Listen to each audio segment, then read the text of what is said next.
अस्सलाम वालेकुम वरहमतुल्लाहि वबरकातुहू। अक्सर ये होता है कि हमारी कोई दुआ ऐसी होती है जिसको कबूलियत में अभी कुछ वक्त लग रहा होता है।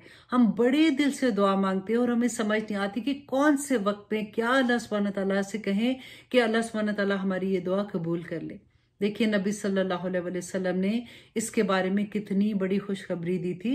सही बुखारी की हदीस 1154 में रसूलुल्लाह सल्लल्लाहु अलैहि वसल्लम ने फरमाया कि जो शख्स रात को बेदार होकर ये दुआ पढ़ता है कि ला इलाहा इल्लल्लाह वहदहु ला शरीका ला लहुल मुल्क व लहुल हम्द व हुवा अला कुल्ली शैइन कदीर। ये चौथे कलमे का एक पार्ट है, आप इसको चौथे कलमे में भी देख सकते हैं। और इसके अलावा सुब्हानल्लाहि वल्हम्दुलिल्लाह वला इलाहा इल्लल्लाहु वल्लाहु अकबर वला हौला वला कुव्वता इल्ला बिल्लाह, ये पढ़ लेता है। और फिर ये पढ़े कि अल्लाहुम्मा मगफिरली, तो जो दुआ वो मांगेगा अल्लाह सुब्हानहू तआला उसको कबूल करेंगे।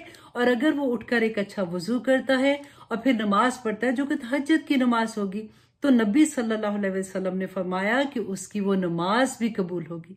अब देखिए, हम कितनी दुआएं हमारी ऐसी होती हैं जिनके लिए हम तड़प रहे होते हैं कि या रब्बुल आलमीन ये हमारी दुआएं कबूल कर ले। तो अब आपको इस बात का अंदाजा हो गया होगा कि हमने किस वक्त कौन सी दुआ मांगनी है, क्योंकि कबूलियत का वक्त होता है और नबी सल्लल्लाहु अलैहि वसल्लम का वादा तो सच्चा वादा है। इसलिए कभी भी रात को जब आपकी आंख खुलती है तो ये कलमात जरूर अदा कर लें और अल्लाह सुब्हानहू तआला से दुआ करें। नबी सल्लल्लाहु अलैहि वसल्लम का वादा है कि वो दुआ कबूल होगी। और अगर हो सकता है तो फिर तहज्जुद के लिए भी उठ जाए, क्योंकि वो तो कबूलियत का वक्त है जिसमें अल्लाह सुब्हानहू तआला आसमान दुनिया पे आके पुकारते हैं कि है कोई मांगने वाला जिसको मैं अता करूं।